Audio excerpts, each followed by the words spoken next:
Bismillahirrahmanirrahim. Assalamualaikum warahmatullahi wabarakatuh. Sekarang saya berada di Muzium Layang-Layang Pasir Gudang yang juga merupakan muzium layang-layang pertama di Malaysia. Muzium ini menghimpunkan pelbagai layang-layang dan juga bentuk corak daripada sekitar seluruh dunia yang menghimpunkan pada setiap kali festival layang-layang berlangsung. Alhamdulillah, hadirin hadirat sidang penonton yang dirahmati Allah Subhanahu wa taala. Apabila kita membicarakan dalam salah satu semangat dalam Ramadan adalah satu perkara yang pernah disebutkan oleh baginda Rasulullah sallallahu alaihi wasallam, iaitu dalam hadis baginda menyatakan wa huwa syahrus sabri was sabru thawabuhul jannah. Inilah bulan untuk kita menzahirkan sifat kesabaran, dan juga sabar itu kata Rasulullah balasannya adalah syurga. Bagaimana kita mempelajari dan juga mengimani serta memahami daripada menzahirkan kesabaran dalam bulan Ramadan Al-Mubarak? Dengan erti kata yang lain, kata para ahli tafsir menyatakan selagi mana masih wujudnya sabar dalam diri, selagi itulah aliran pahala akan terus mengalir pada diri kita. Dan apabila sabar itu hilang, maka pada saat itu aliran pahala pun akan terhenti. Justru itu Ramadan datang untuk mendidik jiwa agar kita sebelumnya mungkin sabar kita mungkin kurang, dan inilah waktu untuk kita menzahirkan kesabaran. Kalau kita boleh menahan diri daripada tak makan dan tak minum, maka pada hakikatnya kita juga boleh menahan diri daripada melakukan perbuatan-perbuatan yang boleh mencemarkan kemuliaan Ramadan serta ibadah puasa itu sendiri. Jadi menjadi sabar tidak semudah macam mana kita sebutkan.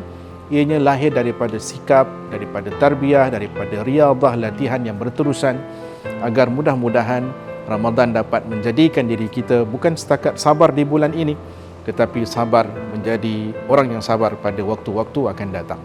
Belajar daripada Rasulullah, sabar pada ketika melakukan perkara kebaikan, sabar ketika meninggalkan kemungkaran, dan sabar ketika ditimpa musibah. Mudah-mudahan kita akan termasuk daripada kalangan orang-orang yang disebut oleh Allah Subhanahu wa taala dalam ayat yang dinyatakan innama yuwaffas sabiruna ajrahum bighairi hisab.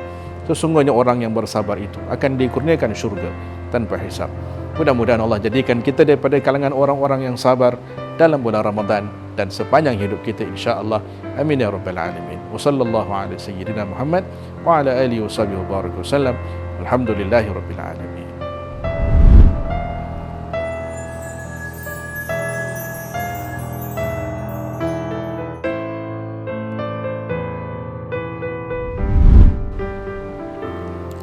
Di tangan saya sekarang ni ada satu replika wow, dan biasanya apabila kita melihat orang bermain wow ataupun layang-layang, biasanya ada satu alat yang menjadikan dia dikawal, iaitu dengan tali yang dipegang. Selagi mana yang mengawal wow atau layang-layang ini untuk memastikan dia terbang setinggi ke tahap mana, dan kemudian untuk diturunkan dan dihalakan ke mana-mana. Apa yang boleh kita belajar daripada pada setiap kali menaikkan layang-layang ataupun wow ini?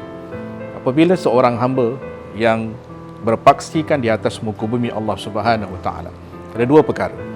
Selagi mana syariat yang dipegang sebagai seorang Islam yang beriman, tali ini akan menjadi pengikat dalam perjalanan hidupnya untuk mendapat keselamatan di dunia dan akhirat. Yang kedua, kita melihat orang bermain layang-layang dengan menggunakan tali, dan musibah paling besar dalam hidup apabila seseorang memutuskan talinya dengan Allah Subhanahu wa taala, yang mengurniakan keampunan, mengurniakan pertolongan, memudahkan urusan dalam hidup kita. Pastinya Allah Subhanahu wa taala. Tali inilah hakikatnya, secara kiasannya tali kita berhubung dengan Allah itulah akan menjadi satu penyelamat terbaik perjalanan hidup di dunia dan juga kemaslahatan hidup di akhirat nanti.